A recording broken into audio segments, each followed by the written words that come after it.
This is the moment you've all been waiting for. Live with the best father and son team on the internet. It's time for Homie and the Dude. What is up, everyone? We are Homie and the Dude, the best father and son podcast on the internet. And we are joined today by Jack Mason. Now, Jack has a super interesting perspective as an MMA fighter, as an MMA coach, and an MMA manager to other professional fighters. So we're looking forward to chatting with you, Jack, in just a moment on all parts of your life that have to do with those things. But before we get into that discussion, we just want to shout out our sponsor for this episode, Bruce Buffer's Championship Introductions. If you want legendary UFC announcer Bruce Buffer to introduce your special occasion, head over to brucebuffer.com and type in the promo code DUDE. That's DUDE to get a 10% discount on your special Bruce Buffer introduction. What's up, Jack? How you doing today, man? I'm good, thank you. Really glad to hear it. You're just telling us that you're currently in the quarantine for Cage Warriors, which is, a weird situation that we're all dealing with at the moment with this COVID kind of stuff. How have you found that that's been a big impact to your trade as a manager and obviously with your fighters and whatnot? Not really. No, it hasn't had too much of an impact. It has been more difficult to get people fights, obviously. There's obviously less shows going on, especially in the UK and Europe. But I guess with the guys in the UFC, they don't, once they get to a certain level, they don't fight that often anyway. Maybe 2 fights a year, and hasn't had a huge impact this year, but it's going to be great when things are back open and we can get fighting a lot more often. Yeah, no kidding, man. No kidding. It's been great to have the relationship with Cage Warriors and being able to get my guys that are serious about fighting, the fights that they need. So yeah, it's been great. So how are they doing the Cage Warriors thing? Is it a partial audience tomorrow night, or is it? No, it's no audience at all. Okay. They've got approval with the I can't remember what the name is. The DCMS with that government body. They've got an approval with them to do these live events. So you have to have like strict rules and stuff, but they're doing that with them. But no fans this time. Okay. I think we were hoping to have like limited fans, but not for this one now. Didn't happen. Okay. Cool. So let me ask. So you started off your life, as a young man. What drew you to combat sports? Because obviously it's quite a niche area to be interested in. What got you to the combat sports avenue? I don't know. I was always playing football and rugby when I was growing up, and I did sort of kickbox from nothing serious, especially where I live in Essex. Like there was nothing really serious where I was, but there was I used to train kickboxing like once or twice a week, and it wasn't really until I finished university. I was actually looking for a rugby club to train at. And I was searching on Gumtree and found an advert for a wrestling club. And I always wanted to wrestle. And then I went down there and there were some guys training MMA. Some guys I went to school with actually were in the GB team for judo, but they were also competing in MMA. And ended up training with them, and that was it really. There was at that time there's no real MMA gyms. It was more sort of training with your friends or groups of like-minded people sort of thing. So the sport's definitely come on a lot since then. Yeah, we were looking at sort of a retrospective of your career, and I guess you fought about 47 times. So you get an idea that some people dabble in MMA until they get into like real MMA competition, into the octagon and or the Cage Warriors cage, and then they start to reconsider, like, is this for me or not? And you really embraced it. Like 47 fights is on the upper echelon of a career. Like that is you you at some point enjoyed getting into that ring and fighting guys. When you look back now, it's been about 5 or 6 years now since you've stepped in to a competitive fight in terms of an official, a Cage Warriors type event. Do you miss the competition? I think it's 2018 now, but no, I don't miss it that much. I definitely did for a little while. I had a big urge to get back in there after my last fight. But where I picked up so many injuries nowadays, like even just getting up and getting down the stairs in the morning is difficult. So it's kind of hit home that I'm just not, my body's not capable of doing it anymore. So I'd rather spend my time helping the young guys, make the best of the career and make better decisions than I made during my career to get to the top. That's a really good point. And a lot of fighters, something that me and Tom were talking about is there's no clear pathway. It's not like there's like a set number of steps that you need to take to get to the UFC or get to Cage Warriors or things like that. It's different for a lot of people dependent on their situation. And I think to have someone like you to guide people is something that a lot of fighters probably really value. And you mentioned that you transitioned due to like the injuries that you're getting and stuff like that, which totally makes sense. When you're doing a full contact sport where you are just getting railed all the time, it really does become something where you have got to look at your own physical abilities and the amount of time that you have left and kind of make some decisions. But now you've got an incredible gym that has 6 incredible coaches. You've got 126 members fighting out of your gym, and you've got 17 pro fighters. How do you step from going, cool, I think I want to stop fighting, to then going, you know what, I'm going to open a gym and I'm going to start looking for coaching staff? And like, what was your process of kind of doing that? How did that decision go down? We sort of we opened BKK in, I think it's the doors opened 1st of Jan 2011.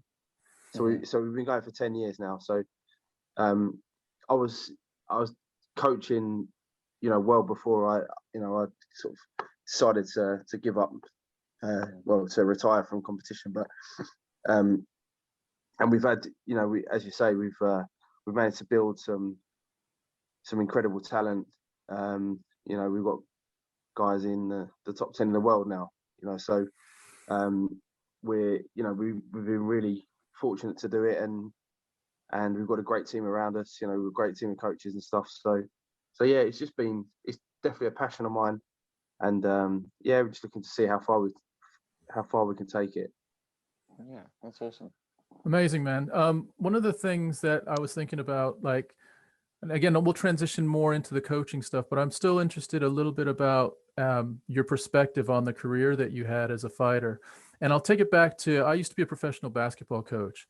And, my family, Bodie and my wife would say, man, you just don't enjoy it. Like, even if you win, you don't enjoy it. Like, you're just always looking on to the next thing. Right. Yeah. And it really hit home with me when I had a conversation with one of my players a couple of years ago. We were talking about a season, and he said, whoa, Tom, you're talking about the last game that we lost, but we went 26-2 that year. Like, it was a success. Yeah. And so, like, when I look back on my coaching career, I tend to dwell on the what ifs, that one thing that would have got me over the top. What about you? Like, some people look at the highlight, like the awesome moment, and some people look at the, those other moments that if they would have gone a different way, it would have changed things. What do you tend to look at when you look back on your career?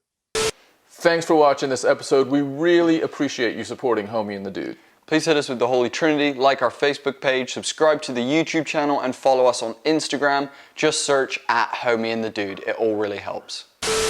I don't know. I have a different perspective than a lot of guys in terms of their career, I think, because I never, when I first started competing, I already had a job in finance, and I was looking to make a career in that. And you know, I've been lucky. You know, I've been lucky enough to succeed in that, and I've got a job that takes up a lot of my time now, and has done ever since. You know, I've been since I came out of university, and I've always had, I've always been focused on that. So MMA was always like a distraction and a hobby for me. It was never a serious career. And I definitely made some decisions that I wouldn't allow my guys to make. Like things like taking silly fights, short notice, and stuff like that. But I look back on my career with like great fondness, and I can laugh at some of the mistakes I made. And it's allowed me to travel the world and meet tons of people I would never have met if I hadn't been involved in it. So it's been a huge addition to my life, and it's been amazing. But in terms of my career, whilst I did take it seriously, there's no doubt about it. It wasn't my be all and end all. And I feel like to be really successful in the sport, it has to be, you have to dedicate everything to it. Yeah. Do you know what? I think you're totally right, because at the end of the day, there's some people that have other stuff going on, and for example, Tom and I doing this podcast and whatnot, we have other stuff going on in our lives, and until we can commit fully to it, it really does end up being something that is a slog, that is something that's trying to move it forward and whatnot. But yeah, I fully agree with you. It's a really hard headspace to get into, of like, this is something I'm enjoying and I want to keep doing it, but also like I have so much other stuff to do. And it's something that I'm actually dealing with at the moment. I've been skateboarding since I was 8 years old, and I'm now 23. I literally haven't stopped skateboarding since I was 8.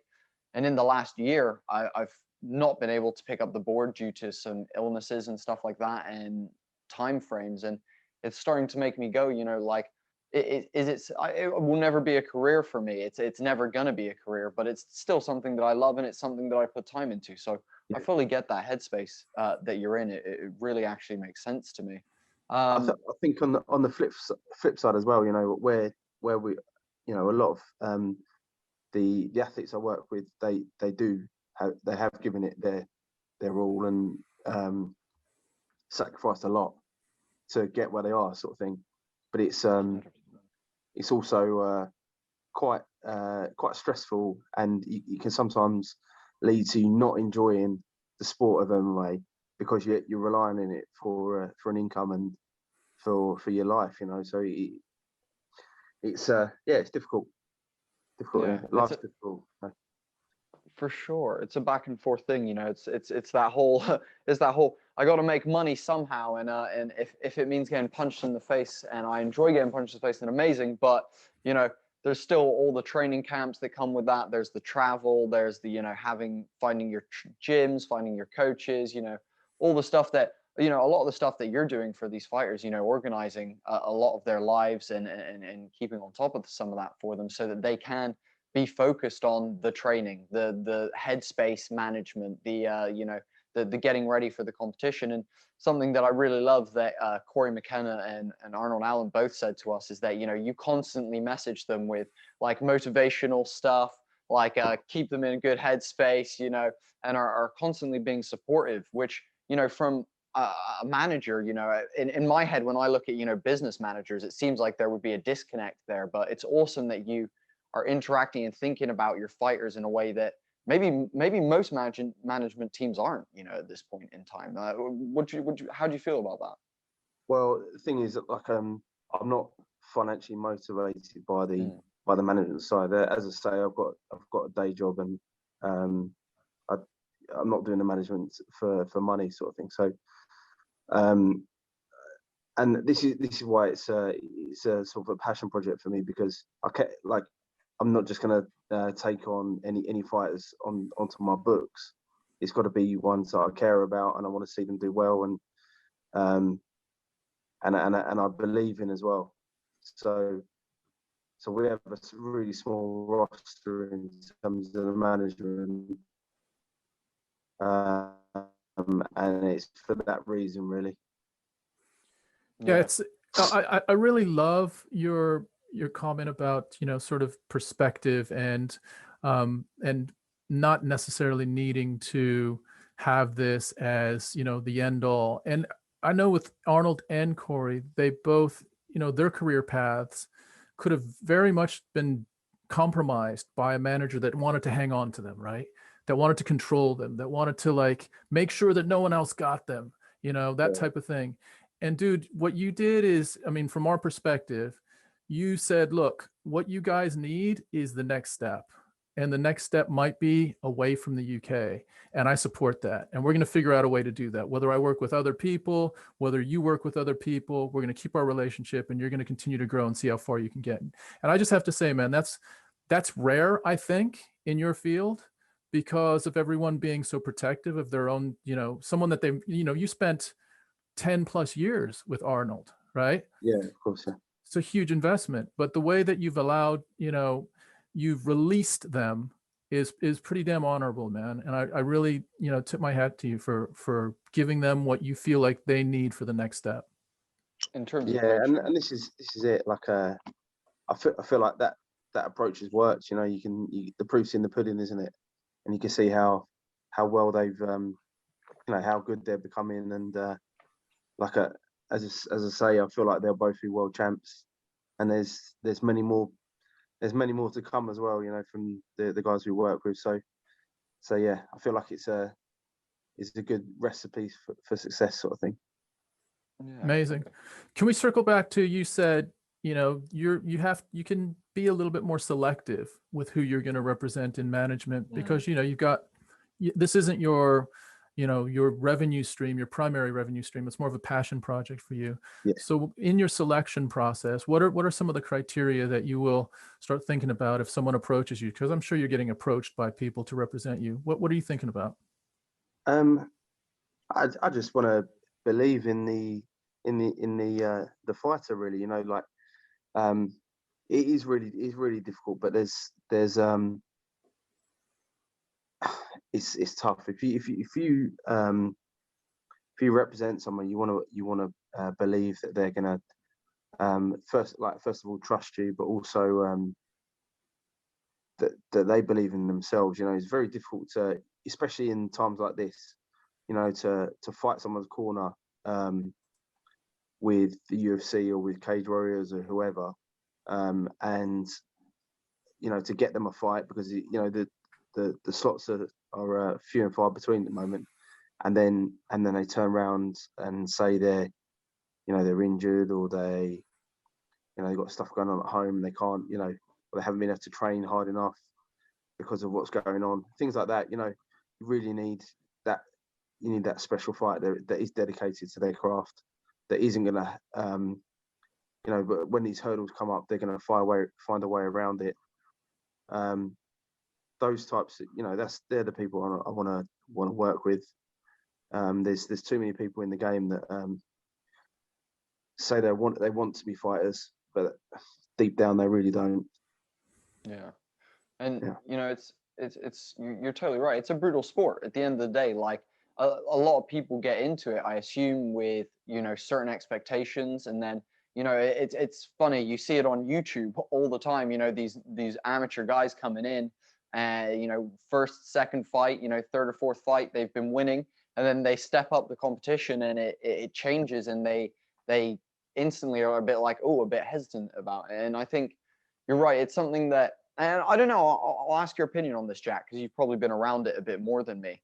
I would say it seems like a person has to have almost been in MMA from a much younger age, or within martial arts from a much younger age, to really have that full commitment to the sport. It seems like if you're coming in your like 20s or 30s, especially as you're just behind in terms of the amount of experience you have, but also it just feels like it's harder for those people to really find the headspace that you need to get in the cage as well. Do you agree with that?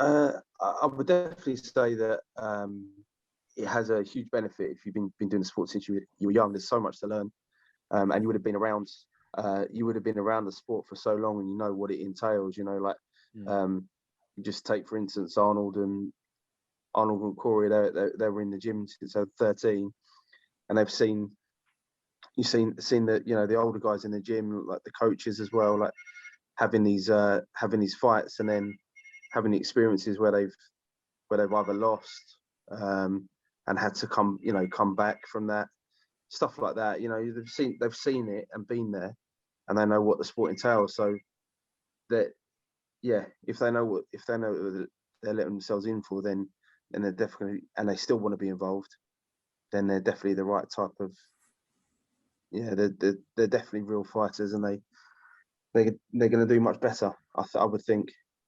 Yeah, I have a question with you about that. So you're in the finance world. I am sort of in the business world as well, as a leadership development consultant, and I'm older than you, probably a lot older than you, but I certainly hear Probably not much. I certainly hear, dude, in you know, in talking, people talk about the older generation and how they have a different mindset, right? And the younger generation are just being a little bit softer, and they use words like snowflakes and all this other stuff. And I mean, from my perspective, I interact with both, and I remember people in my generation that were absolute, you know, deadbeats, right? I went to college with people that couldn't get off the couch. I've got peers that have underperformed and underachieved, and I see it in the younger generation as well, of people, you know, you see the whole spectrum in both. So I'm a little bit hesitant to categorize, you know, old school, oh, like when we did it, you know, we used to hike uphill in the snow both ways, you know, and you guys have it soft, that type of thing. What's your perspective on fighters these days? Because you've seen that younger generation, and you also lived with the older generation. Any differences that you see? There's a little bit, you know, where I run the Cage Warriors Academy. It just makes me laugh all the time, because when I first had my first fights, we used to turn up to the venue, and you didn't know who you were going to fight that day, but you had a weight category in mind, you know, so you'd be like around the middleweight mark sort of thing. Well, I was, and someone, you know, other people would turn up, and they'd have another guy similar weight, and then later on in the afternoon, after you'd weighed in, your opponent's name would come up on the board, and that's who you'd be fighting later on that evening, and then you'd have to fight. But nowadays, like if I'm matching the academy show, you've got these first time amateurs fighting a first time amateur, and that guy's saying, well, I need to see tape on him, I need to see blah blah blah, you know, need to see footage on him, otherwise I'm not taking a fight. I'm like, you know, what are you talking about? This is just an amateur fight, you know, you're trying to learn your craft here. So yeah, I feel like there is a bit of a difference in that. I feel like, you know, just because because I've been through it in the dark ages with MMA, I feel like the guys nowadays, they don't know how good they've got it. They really are looked after everywhere, and that's definitely a good thing. But yeah, it's definitely they're definitely looked after a lot more nowadays, and they get so many more opportunities from the promotions out there now, which obviously is a good thing, because I want to see the sport evolve. And I think in general, you know, I don't know, people are becoming a little bit soft and a bit sensitive over things, especially like maybe it's the lockdown and stuff, that everyone's just got something to be concerned about, or what's the word I'm looking for? It's like everyone's sensitive, you know. A cause to be fighting for. Very sensitive. Almost. But you know, I don't know. There are, you know, I've got a lot of guys coming through in the gym, and they're of that snowflake generation, but they're tough. They're tough as nails, mate. And yeah, there's some incredible talent coming through, because these guys are tough, but they've also been doing the sport now since they were 13, and they know everything. And these young amateurs now, they would, you know, as I'm talking about the back in the day, the old school fights, these guys are way more skilled, and they would have made so. So yeah, the level is really increased. Yeah, I can imagine. You know, it's something where do you know what's interesting? A bunch of stuff you said there really interests me. So, you know, I was actually I did karate from a very young age. I was in Spain when I was very young, and it was very much, you know, the very basic, like, mats in like a gymnasium, and like very little gear. Like you said, you show up on the day for a certain weight class and you fight in that weight class. Whoever gets put in front of you, and you just blow through the tournament until you lose, and then you go home, kind of thing. Yeah. And it was super rudimentary, I remember, as a kid. And you're right. Like now, it's hilarious that these people are asking you to see tape and stuff. I think it's both a good and a bad thing. It seems like the kids are in the right frame of mind to be, you know, someone who later in their career will be in a space, you know, they should be looking at tape. They should be thinking about what their opponent's going to be doing. Of course, yeah. But at the end of the day, you're totally right. Like the fact that they have the opportunity to look at tape, when back in the day there wasn't tape, full stop. Like there wasn't even video, you know, like is ridiculous. A point on your sensitivity thing, which I think is really interesting, and a topic that is interesting, especially with the whole lockdown and stuff.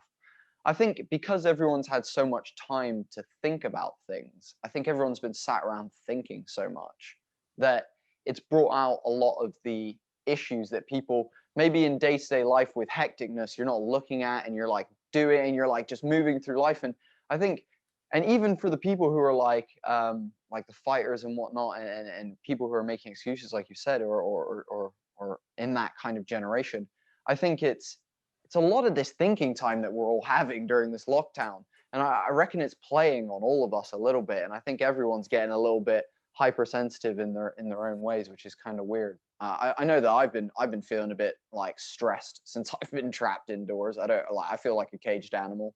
Like, it's not great. Yeah. Yeah, I also yeah, go ahead. on.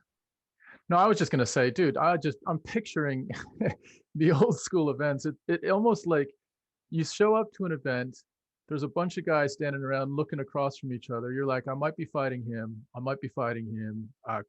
If I'm fighting him, he's a lot bigger than me. He's like, you know, it's kind of like a. So one fight, I turned up to the Circus Tavern, which is it's near the Dartford Tunnel in Purfleet, and turned up for an event. Didn't know who I was fighting that day. I was going to see my name on the board next to someone a bit later on, and there was a guy walking around with his shirt off, like an Eastern European guy, and like ripped, veins everywhere. And I was like, I was with one of my teammates, and he was a light heavyweight, and I was like, oh, that might be your guy, and I was just winding him up, and this guy ended up being the guy I was fighting, and his name was Mariusz Saromskis, and he ended up winning the Dream Grand Prix. He went on to be pretty successful. I think he fought in Strikeforce and Bellator as well. But yeah, he was a beast. And then I heard him kicking pads. Like I think it was my second fight or something. I'd had no experience, and this guy was kicking pads because the change rooms weren't separated by walls or anything. It was just separated by a curtain, and I could hear him slamming kicks into this pad and I was pretty worried going out into that fight, to be fair. But yeah, exactly. He's exactly how as you imagined. That's kind of crazy, you know. It's wild that you're sat with an inch of cloth between the person you're going to be fighting in a couple of minutes, and you can just hear the destruction that's coming your way. I can imagine it's funny. Me and Tom talk about, you know, it's the classic video that goes around the internet of Joe Rogan doing his like spinning back kick, and everyone just being like, oh my God, like Jesus Christ. If you ever see this guy you can Google him. He's a monster with his kicks.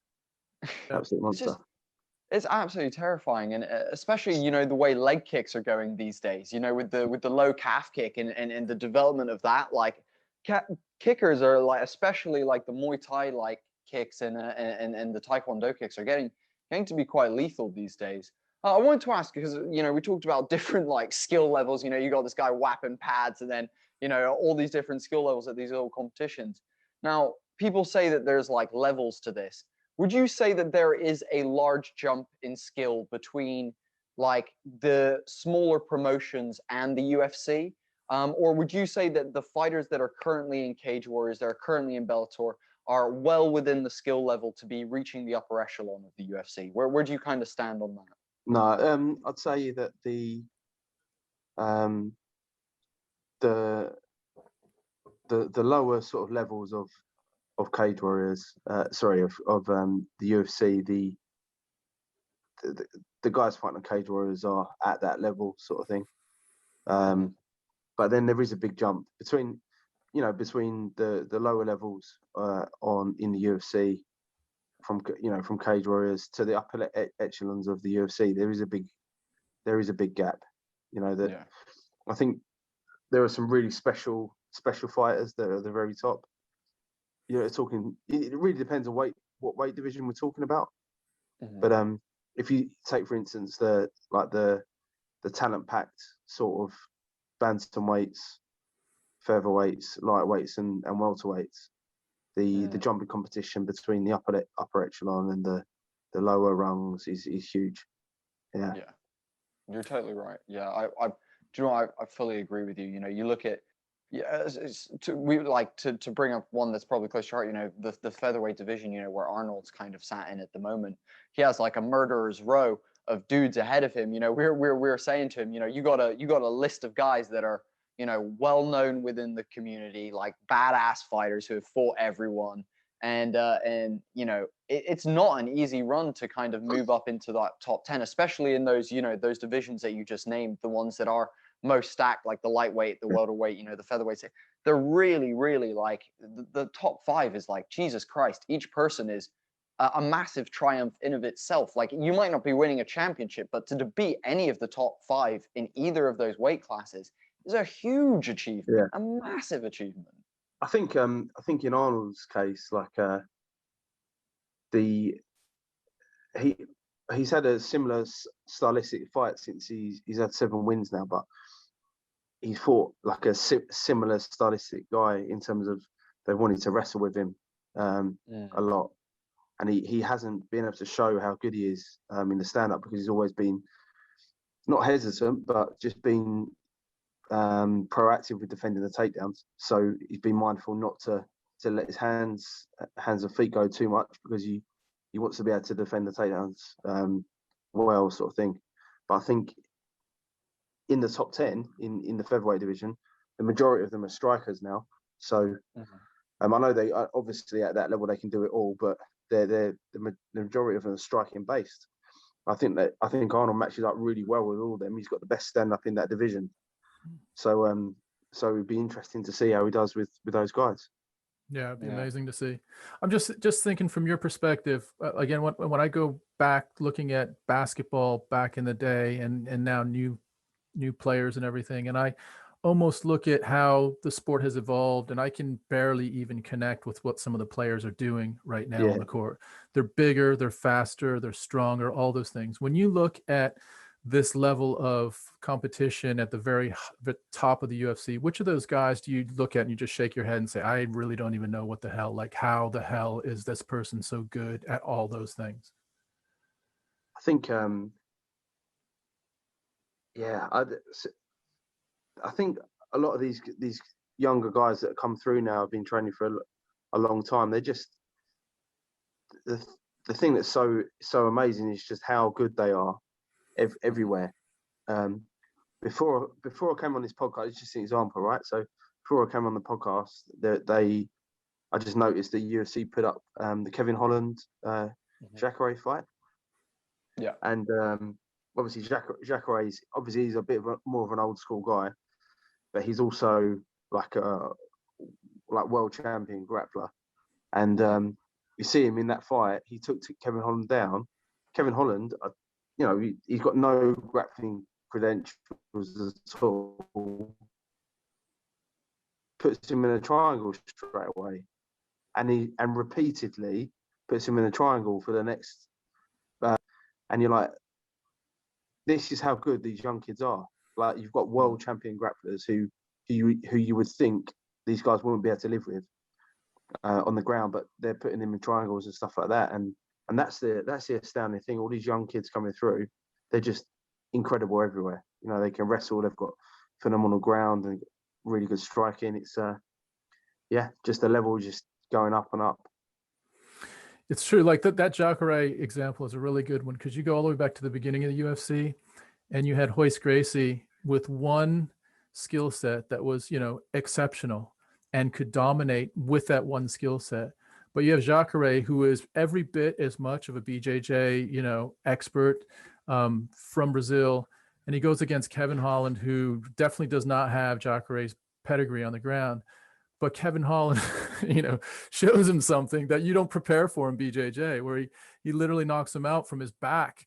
And and so how, as an expert, you eventually start to have to really deal with the fact that unless you start considering all these other disciplines, you're going to be in trouble. Someone's going to have if you only have one key, then they're going to have the answer to that eventually. You need to have a whole ring of keys that you can go in and figure out different ways to take people apart. Yeah, and that's it. That's what's what's so incredible about all of the new guys coming through, is that they can do everything. And not just to a good level, but a world-class level in everything. Yeah, you're fully right. And do you know what I was just thinking, listening to you, Tom, there, I was like, most of the upper echelon dudes, you got, don't get me wrong, Izzy isn't much of a grappler, but he's just got his purple belt in jiu-jitsu. His takedown defense up until the Jan Blachowicz fight wasn't bad. You got Usman, who is very good everywhere. You've got, what I was just thinking though is, obviously we look at Khabib and we look at, one of the greatest fighters of all time, and we look at, his credentials, we look at, what he's done. But a lot of that was in one discipline, in just hard style, link wrestling. Now, don't get me wrong, it's got a mixture of jiu-jitsu, of judo, of, sambo, of, all the different styles that he's mashing together. But realistically, we're looking at connective wrestling is what he's really, really doing. And, it's crazy that, you talk about how all these new guys are dangerous. It shows as well, though, that if you have done it for so long, no matter what, it's interesting that Khabib is still the dominant force, irregardless of, don't get me wrong, he drops Conor McGregor, which validates a lot of his stand-up and things like that. And, it didn't look super bad against Gaethje either. His jab was looking clean against Gaethje and whatnot. But at the end of the day, he's just dominated with wrestling. So it's a weird paradox that we're seeing at the moment, of some of this old school still existing. And, we're losing old school fighters like Alistair Overeem and, Junior Dos Santos and all these people left, right, and center. And these new guys are coming up and really causing some chaos. So, yeah, I think it's a really beautiful thing that we're seeing, but it's also, for anyone who's been watching the sport or been a part of the sport for a long time, it's quite scary to see these new developments in people's games. And, it's really cool to watch as well from an outside perspective, I would say. I don't know about you guys. I mean, you can just see, I can't remember the last time the UFC put on a bad card. It's just been even if you think the lineup doesn't look great, it's just the fights have just been unreal this past year. Obviously, apart from the Cyril Gane fight, that was pretty terrible. Boats, I think your example is really interesting in that, it is a counter argument to one discipline isn't enough when you have Khabib, but you could also say with Izzy, he comes from the New Zealand, that New Zealand cartel over there, that they're, with Volkanovski and these guys that have just almost taken stand up to a different level as far as feints and angles and distance management and all that other stuff. And they've been able to dominate in that space. So I think your argument is actually pretty good to just, reconsider. If someone is super superior in that space, then you're going to have to figure out a way to fight them in a different way. If you can get them to fight differently, like Blachowicz did with Izzy, then okay, let's talk about it. But if you can't, like Paulo Costa, like Robert Whittaker, to some degree, like Yoel was fighting against Izzy. If you can't get out of that, then you're in trouble, right? He is the boss in that space. I think he's just shown where he's vulnerable, though. I think things will change a little bit. I think guys will, it's when he goes back to middleweight, I think guys are going to fight against him differently because they know that he is weak on the ground. He's not dangerous at all really on the ground if he gets to that half guard position. So I think things will change now that they've seen how poor he is there. That's my opinion anyway. But I think just you can just look back at some of the talk about John Jones versus Israel, and I mean that would be an absolute murder. Yeah, I don't think he would.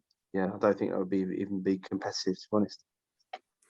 People start getting crazy. Remember, Jack, how like when Ronda Rousey was, having her run, people were like, well, she could put her up against Floyd Mayweather. She'll fight against, put her up against some guys. And they're doing it with Amanda Nunes as well right now as well. They're saying, well, line up Nunes against Henry Cejudo. Like it's not a fair conversation to like, I guess you just got to keep your head about like what's happening. And one perfect night. That's the art of a good promoter, isn't it? Dana White is probably the best in the world, isn't he? That's true. And he just gets people talking about stuff which he doesn't believe that, does he? But he's just a brilliant promoter. Definitely. Hey, dude, I want to circle back to something. So, okay, take you back to this old school situation, right? Because I'm a little bit intrigued by it. So you step into the venue, whatever the venue is. Yeah. And you're looking at different guys, but now like just give me a headspace of certainly when you're younger, you can get wrapped up in what someone looks like or how they're kicking a bag, right? Or how they're moving around or how quick they look in warm-ups, that type of thing. And you can let yourself get a little bit messed up by that. As you get older and more experienced, I think my assumption is you want to see what they do in the cage, right? And it doesn't matter what they do backstage, doesn't matter what they do on their YouTube or their Instagram. Let's see what they do in the cage. When does that start really drifting away, that almost that intimidation from almost like a visual physical thing? I think when you've been around mixed martial arts for so long, you sort of realize that it really doesn't matter what people look like. There's some absolute killers out there that don't look intimidating at all. And I think being involved in like mixed martial arts, really any legitimate combat sport, you sort of you just become a lot more humble firstly about your abilities, but also about the abilities of other people. You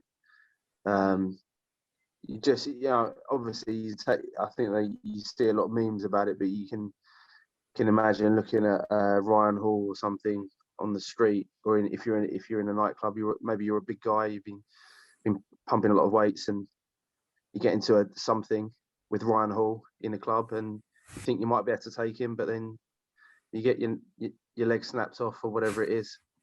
I think the sport humbles you. Yeah. You can have fights and you get knocked out, and you definitely changes people. But also just being involved in, being in the gym, being involved in the sport, and seeing what other humans can do to you. It's definitely a humbling process. For sure. I fully like not only agree with that, but almost feel like it should be mandatory that each person should at least take part in a like jujitsu class, like once in their life, or like, go to like a martial arts gym at least once. Because, for me, like I remember the first time me and Tom went and did jujitsu, and in our heads, we've watched a lot of UFC, we're excited to get on the mats. By the end of that class, I never wanted to stand on a mat ever fucking again. Like I literally got tapped 100 times, and I threw up in the car park afterwards because I'd never pushed myself physically that far. Like, I was like, Jesus Christ, like this is not a joke. Like, this is in no way a joke. Like, it really makes you, like you said, it makes you realize that there's people out there that that really can do things to you that you can't even really conceive with your mind. And that's why, you know, it's the classic thing that a lot of martial artists say to you, and smart people will also say this to you, is, you know, if you get into an altercation, if you can deal with it with words or walk away from it and just get away from the situation, you know, it's your best, that's your best defense, is just walk away, kind of thing. Because you never know, like you said, you walk up to someone and you're fighting a Stipe Miocic who looks like a, you know, soccer dad who's here to like hang out with his daughter and like, you know, drink a big gulp, but really is the heavyweight champion of the world. You know, it's quite it's quite a weird situation in that. And I think personally, I think for me, when I grew up, obviously you can't force your kids to do anything. But definitely at a younger age, I would look to try and put my kids into some sort of martial art class to give them some sort of discipline and humbleness and structure in their lives that definitely comes from that. We used to where we have the gyms, we used to this is obviously before Cory was in the UFC, but actually even before she was, well, she wasn't even an adult really, but there were these you know, I don't know what you would call them, but guys that were you know, faces or names around town, and they used to turn up to the gym and wanted to just get involved in the sparring straight away, and you like be like, look, you need to learn some stuff first, and get involved in the classes first, and see how you get on, and then once you're, you know, you get a bit more experience, and you can get involved in the sparring, and they'd be like, well, no, you know, I've had loads of fights on the street, you know, I know what I'm doing, I just want to have a bit of a tear up, and you're like, okay, so we've got a 14-year-old girl. We know where there, this is going. Yeah, you've got a 14-year-old girl over there, Cory. She's about 4'8" or whatever at the time. Have a quick roll around with her and just see how you get on, and then let us know. And then we'd put with Cory. She'd choke them out straight away, and they'd be very embarrassed and humbled, and that type of stuff used to happen all the time. And it is. I agree with you. I think a lot of people. I think people should have to do it, and be, yeah, because it just makes people a lot nicer, I think, in the world. I agree. I'm just picturing, you know, the Cory, 14-year-old Cory, you know, little Hobbit Cory. I'm picturing the scene in Star Wars where Yoda is like flipping around and just like, Yeah. like literally dominating people. Exactly like that, yeah. Exactly. But let's just talk about Cory, because we spoke a little bit about Arnold and about your feeling that his stand-up is, you know, is up there, if not at the top, certainly right in the mix in his division. And we've seen Arnold on the ground as well. He's pretty damn well-rounded, and you know, we're going to see more of this sort of hidden part of his game coming up soon. With regard to Cory, she is a paradox, right? She's little Cory, she's like cute, she's tiny, she does her drawing and stuff like this, and she's a savage, right? She's a savage. So what is it about Cory that, like, when you, well, I guess maybe when you first saw her, when you've brought her up, and now that you're seeing her and her commitment over at Team Alpha Male, like away from her home and everything, what is it about her that you thought or you think is special? She's just I mean, she just wants it. She wants it so much, and she won't take no for an answer. You know, like she's asked, you know, when she was growing up, she was asking to fight, and we were saying no. You know, she's only 15. She's like, I want to fight now. Well, we have to wait till you're 18. No, I want to fight now. And stuff like that. And we ended up getting her fights at when she was 15, and then she was fighting at, you know, she wanted to fight the IMF when she was amateur, when she wanted to fight the IMF world champ. On my event, she was like, can you get me the world champ? And I tried, and we ended up getting a silver medalist, and she beat the silver medalist. Wow. And, you know, like she just wants it so much. She I'm not sure if she's told you, but she got straight straight A's or A stars in her GCSEs. Could have gone Oxford or Cambridge, but she didn't. She gave it up for because she wanted to pursue MMA as a career, and that's the level of dedication. You know, she could have. She's super intelligent. She could have been anything she wanted to be, and she wanted to be in the UFC. She wants to be the world champ, and I don't think she's going to stop till she gets it. She's so driven. She is. I'm 100% sure she can do it. Amazing. You know, it was funny when we were talking to her. She kept saying, she was just like, I am so determined. Like, I am the most stubborn human being ever.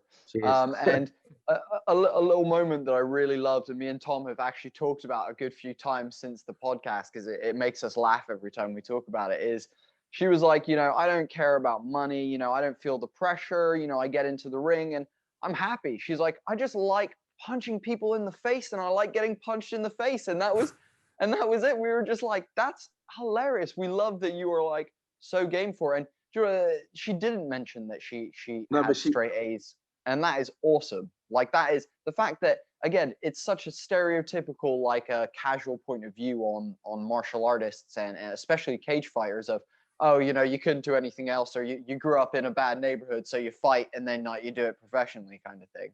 You know, it's a real testament that it doesn't matter who you are. Like, some of these people are incredible people who step in a cage and risk their lives for something that they just really enjoy. It's like, you know, playing an instrument, or, you know, painting a painting, or, you know, doing a trick on a skateboard.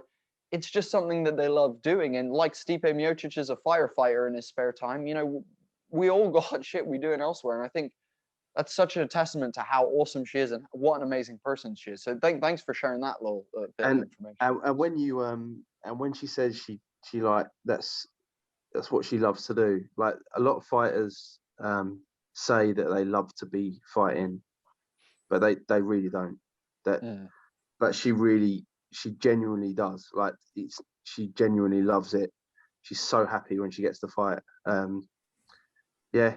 She skips to the cage like a little schoolgirl, skips to the cage like with a big smile on her face, and it's hilarious. But she's got a big fan base because of it, because she's genuinely happy to be there, and I think it shows. And she's also, like you said, what makes her different to some of the others, she's probably one of the toughest human beings I know. You know, obviously I've met a lot of tough guys in the sport, but she's up there with the toughest. You know, her last fight, her UFC debut, she snapped her ankle, and she broke the bone and tore a ligament clean off. And I didn't even know she did it until after the fight, when she's hobbling out of the cage, and in the fight you didn't even see it. And she's only, you know, that was back in November. She had surgery and stuff, and she's only back just about sort of walking sort of thing and running around. So yeah, it was a serious injury, and she wouldn't show it until she's once, you know, she got a hand raised. Yeah, I totally remember that. I remember you saw just a little bit of it during the fight. You saw, is there something going on? Don't know. And then after the fight, she even walked out just with a little tiny like limp. And then when she was being interviewed, she was like, I think the question was, when are you going to fight again? And she's like, well, as soon as like we can get someone lined up. And then she said, you know what though, this is starting to hurt a little bit. we'll have to get this checked out.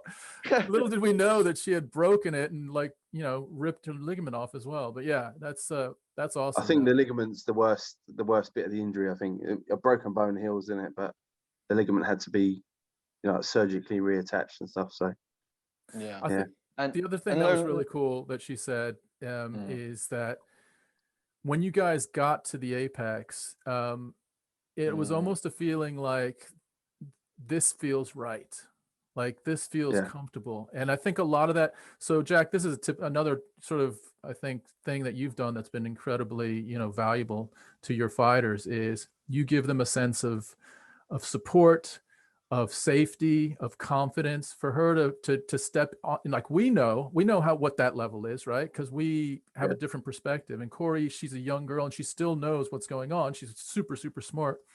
But to just come into that space and be like, yep, this is me, I'm cool, is really rare, is super rare, right? And you were part of that, just making her feel, this feels right, which is amazing. Yeah. But this is the thing, like this is years and years of hard work. And she it's not like she deserves to be there. She does deserve to be there, but she's done all the hard work. She's there because that's her place to be. That's where she belongs, and she's proven it already. So yeah, it's not a big deal for her being there because she's earned it and put in the work. So it's the same with Arnold. It just feels like we're just showing up to the office to clock in because he's paid his dues. He's done all the hard work, and this is where he belongs. And I feel like it's gonna feel like that. I think when he wins the world championship, when he has that belt around his waist, obviously it's going to be an amazing feeling, but it's not going to be that big a deal because he's put the work in and he, that's where he belongs. That's that's sort of how I feel. Yeah, I love that, Jack, because it's, and I would say I often notice this a lot more because I guess it's a much larger reaction. Is when someone does win a world title and they're on their knees, crying and like, so don't get me wrong, the moment's going to be amazing and all of that, it's going to be bigger than life. But at the end of the day, I love what you've just said. In your mind and in Cory's and Arnold's minds, it's that you guys have been clocking in the time and that you're at the place where you're meant to be. Like this, I love that it's not like we've been afforded an opportunity and so we're one step ahead of where we should be, or even 2 or 3 steps ahead because we were given a chance. No, this isn't a chance. We know we were meant to be here. This is the time frame that we should have been here in, and we're here. So now we're going to keep moving forward. And when we get to the next place, we are meant to be there. It's not that anyone's given us anything or handed anything out for free, or like you said, there's opportunities where Masvidal comes in on 6 days' notice to fight Kamaru Usman for the title. It's not one of those situations. This is where someone's fought for it. That's it. And Cory's debut. The opponent they gave her for the debut was pretty. Probably couldn't have got a tougher opponent. Probably couldn't have got a tougher opponent. And I don't think she's going to face someone tougher than that for at least a little while now. Yeah, I agree that you're talking about Kay. So and there was a lot. I don't know if you remember, but there was a lot of buzz. It seemed like it's certainly around the announcing crew. They were giving a lot more buzz to Kay because Kay was, she's from the US. She had a pretty high level sort of ground game, and they thought she matched up well with Cory. And to be fair, it was a great fight. It was a great fight between 2 up and comers, and I reckon they're going to probably bump into each other again because they're both so young that it's probably going to happen. This is another thing about Cory, right? That wasn't the first offer the UFC gave us. They gave us some other opponents before that, and Cory didn't like the fight because she thought it was too easy, and she really liked the K fight because it was a challenge, and she wanted to announce her rival and beating a credible opponent. And that's what she did. That's how stubborn she is. She said no to these other fighters because she wanted a tougher test. I was going to ask you about that a little bit, just from a manager's perspective. How does that actually work? Is it a 2-way street where you're calling up Sean Shelby or whoever in the UFC, or they're calling you up and they're saying, what do you think about this person? And you say, in that example, Cory says, no, I don't want this person. I don't want that person. Just come back with someone else that's a little higher. Like, how does that actually? What's that conversation look like? Yeah, it depends on the fighter. Depends on their situation as well.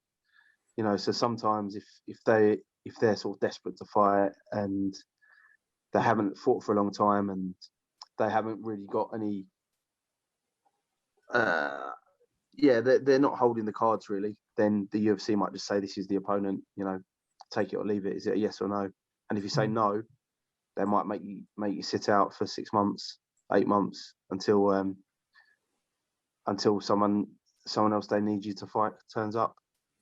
It really depends on your situation, really. I mean, Cory was riding high from the win on Dana White Contender Series. She was, you know, she's training at Alpha Male as well, who are like a high profile gym.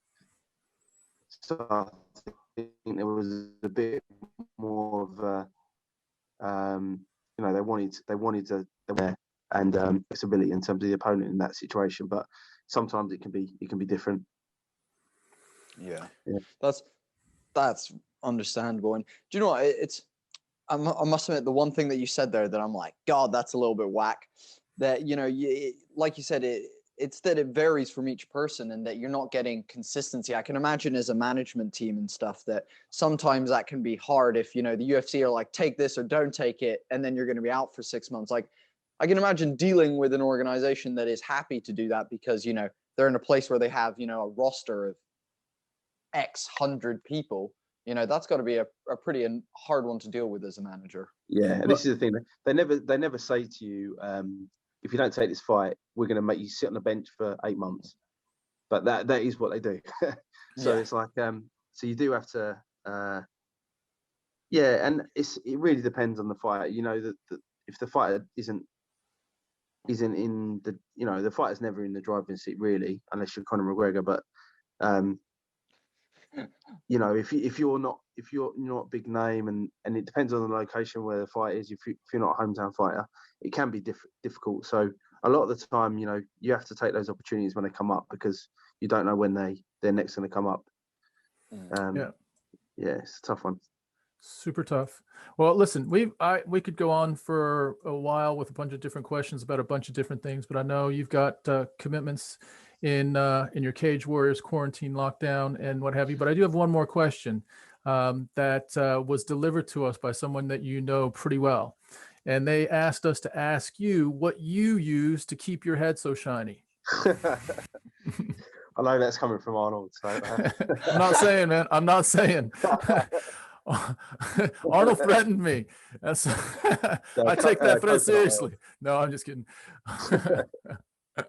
What was it? Coconut oil. Coconut oil. Yeah. Nice one. Amazing. Jack, I mean, we need to thank you for a couple different things. We sort of, I guess, bumped into you through trying to contact Arnold and Cory, and you were really, really professional, but also generous with your time in helping us put that together. And you've been generous again today with your time. So I guess just really, really thank you for allowing those guys to be on a podcast that isn't, you know, a huge name podcast. We really appreciate that, man. Yeah, no, the feeling's mutual. Thanks for giving them the time. No, yeah, of course. Oh, you have just frozen. I'm not sure if you can still hear us. But no, we very much appreciate. Opportunity. Cool. Did you lose me? Yeah, you're back now. Sorry, go ahead. Yeah, sorry, because I'm on my phone. I've got a phone call. Sorry. That's all right. But yeah, I really appreciate you having those guys on and giving them a chance to sort of air their views and get people to know their personality a bit better as well. And really appreciate you having me on as well. Thanks, man. Yeah, we've actually had a bunch of fans saying that they're now big fans of Cory McKenna's. I had a guy commenting on our video of her yesterday saying that he's a huge fan now and things like that. So super glad that we could get their names out there a little bit more. Jack, quickly before you go, dude, feel free to shout out, you know, if you want to get your management company out there, if you want to get your like Instagram or Cory or Arnold, like feel free to shout some stuff out, dude, that's important to you. That way people know where to find you.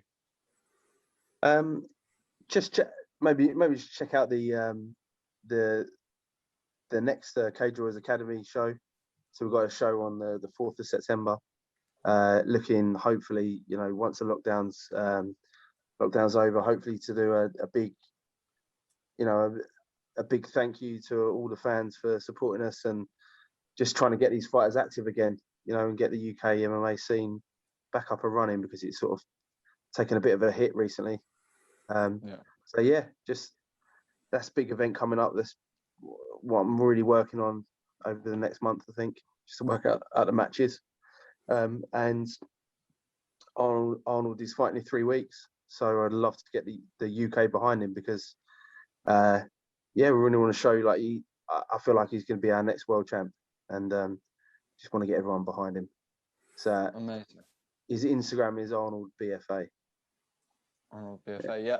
And boys, is he a badass as well as Cory McKenna? Jack, thank you so much. This has been Homie and the Dude. We really, really appreciate it. As always, guys, hit us with the Holy Trinity. That is, like and follow the Facebook page. Then go over to our YouTube, subscribe to the YouTube channel, and then share any one of our podcasts on any of your social media.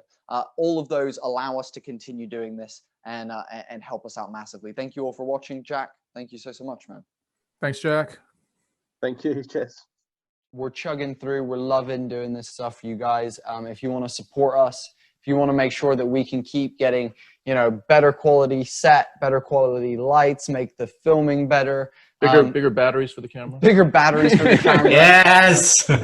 You know, all that kind of stuff. You can do that by just liking, following the page, and subscribing to the YouTube channel. That is what really makes a difference to us.